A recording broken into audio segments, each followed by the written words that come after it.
So this one, we're going to try and get ChatGPT to sound more like your voice when you're writing. We're going to use me as an example. And we're going to use my art newsletter that I haven't written for a while. I've been rather lax. I'm going to use that as an example for my voice. And this is something you have to iterate over time, because if you can imagine, say for example, Sandra, you gave me one of your newsletters and you said, can you write me another one for next week? I know you never would do that, but say you did, I'd have a go at it, but you'd probably go through it and go, no, I wouldn't say that. I wouldn't say that. I wouldn't say that. And then you'd correct it. And mine would be 12 times longer as well. Yeah, it would be. I'd get it down to a sentence. So you'd show me it, and then say you'd amend it all, and I'd say, okay, I get it. And then the next time I wrote one, it would be slightly better. Yeah. But you'd still go, oh, this isn't right, this isn't... Well, that's the same thing with ChatGPT. That's what we're going to try. So if I share my screen... The one problem about ChatGPT, I think, is that it's very easy to... knock it. Put something in there and say, could you check the grammar in this and the spelling or something like that? Just make sure that I haven't made any obvious mistakes, that, you know... as much as my English is really good, and my spelling and I think, and my grammar and everything like that, I still, if I'm going to put it out into the world, it's nice to check it out, isn't it? The problem being is, in the past when I've done that, is put something in there and it'll go, this is already great. However, if you would like me to tweak it slightly and lightly polish it up, I can create you another version, or a lightly polished version, see below, and then it will come up, and I'll read it and I'll think, God, that's so much better. But the thing is, you know, the first time I ever tried it, I thought, that's not even, I'd never write that. I wouldn't lay it out that way. I certainly wouldn't use those big long dash things and which it seems to be littered with. And it loves it. Yeah, and then it loves it. But you look at that writing sometimes, like you said, because I look at it, because I'm a kind of average writer, and I look at that and think, oh my God, that is so good. Yeah. But it's not me. No. And weirdly, I think because I've seen so much of it, I'm like, I am learning from it, and I'm almost learning, you know, some of the phrases. And but you know, it's made me think more about my writing, and because I love writing, and I don't want that ChatGPT to take that away from me. I want to write myself.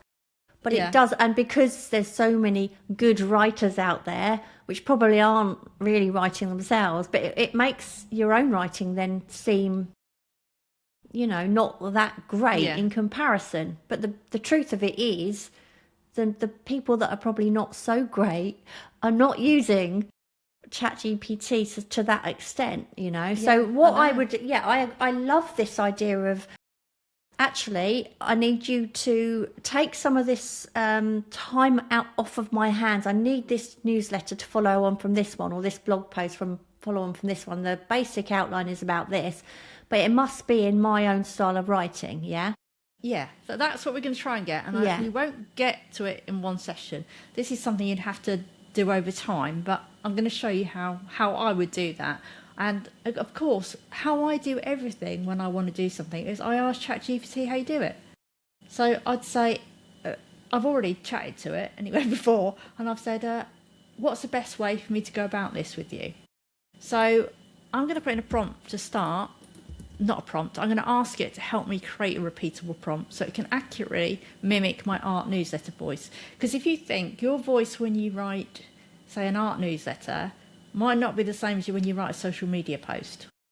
You'll change it a bit. So I go, what would you need from me? I have writing samples I can provide. Shall I upload them? And you can start analysing. Okay. It'll probably start. Good, you're thinking. Asking the right questions. Strong writing samples, not random ones. One newsletter you hated. I haven't actually got a newsletter I hate. Non-negotiables.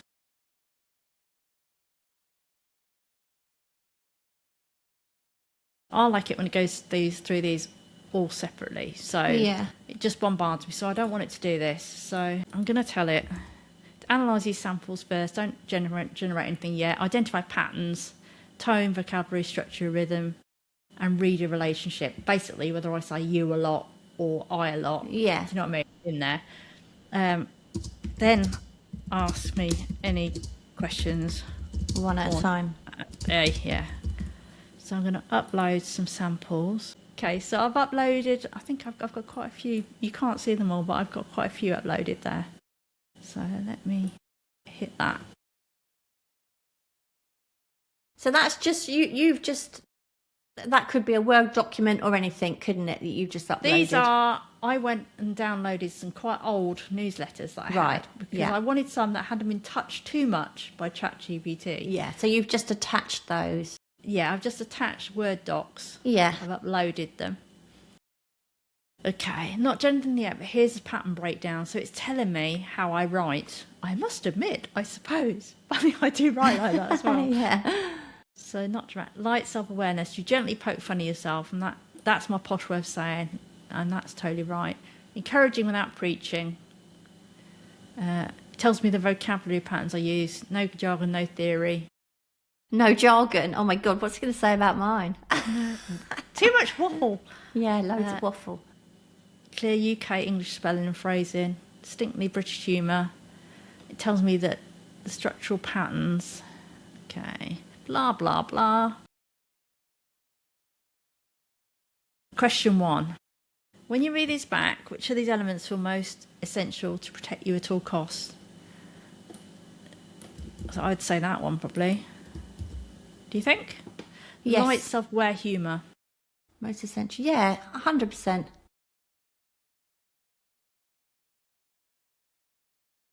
Question 2. When does humour go too far for you? I don't mind a little bit of sarcasm. Slapstick. Yeah, you and meme like style yeah. humour. I like I'd say you're quite happy to be a bit silly though, aren't you? Yeah, that's fine.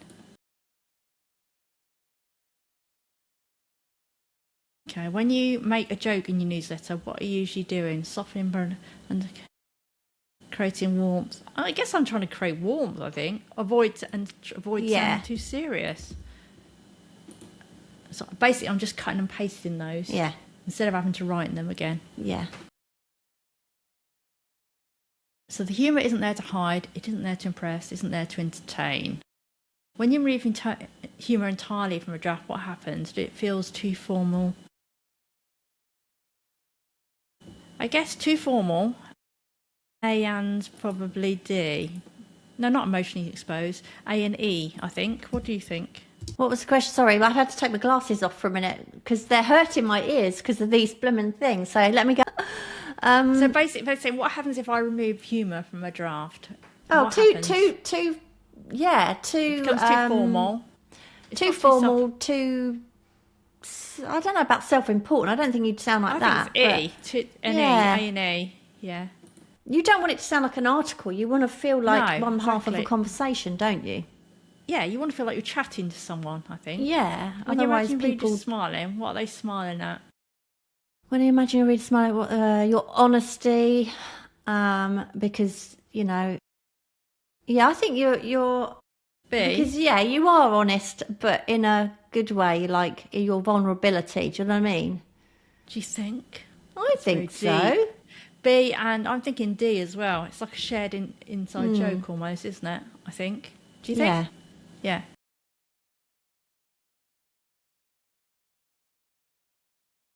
Before I generate the actual prompt, I need one decision. When we rewrite the repeater prompt, you want it to be slightly mimic your current voice. Your current voice, but gently evolve it. Yeah, that's I think one as well. It's a strict mimic of my voice.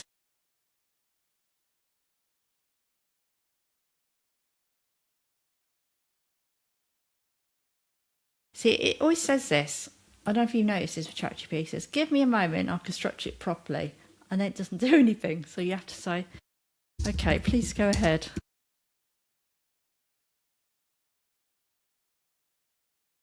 Okay, here's my prompt.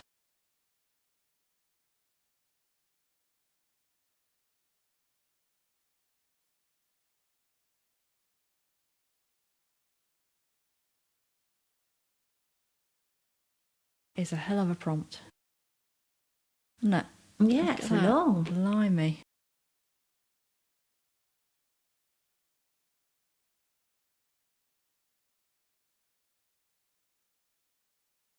Okay, so I'm going to do what we've done before and create a GPT project. So I'm copying that. Then we go to project, new project. I'll just call it Tara Voice Art Newsletter. Funny thing is, when I tested this the other day, it didn't take half as long as this. So I'm going to go to the top little 3 dots, project settings. I'm going to paste my instructions in there. I know what I needed to paste in there. I had a little extra thing that I wanted to put in there, which was, let me go and edit. So before it writes a newsletter for me, I want it to ask me what the topic's about. I don't just want it to write it for me. No. When I ask you for newsletter help, first ask me what it should be about. Yeah.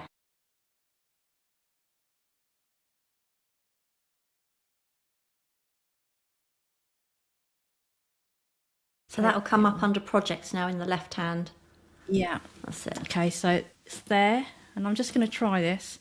I'm going to show you the next bit, but we won't go too much deeper into it, but I'll just give you the gist of what I do. Okay, so help with a new newsletter.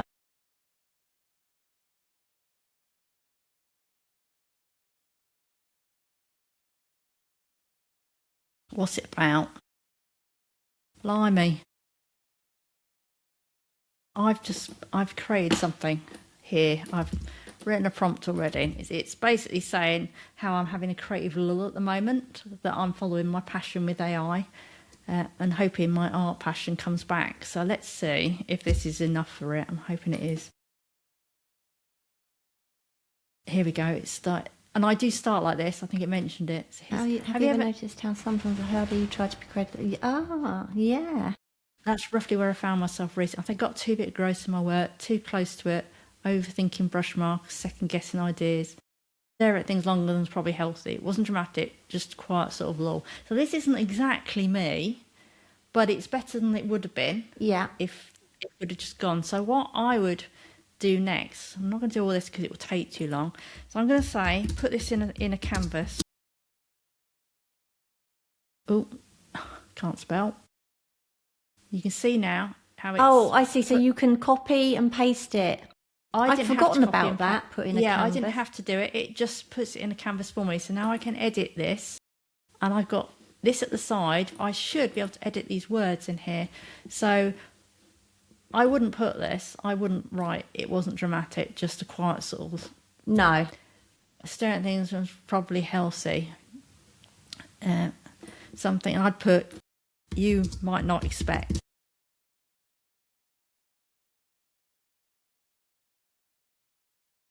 As it's a bit nerdy. I'd put in something like that. I've been leaning to another passion more one's actually come from art in the first place. I know, possibly not the... I'd probably put, I bet you didn't expect that.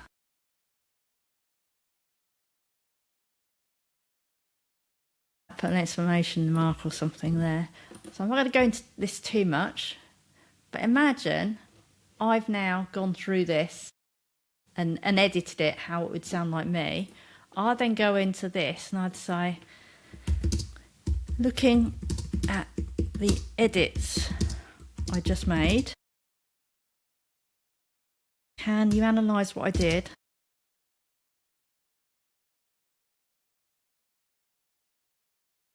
Compared to your version. Can you analyse? Can you analyse?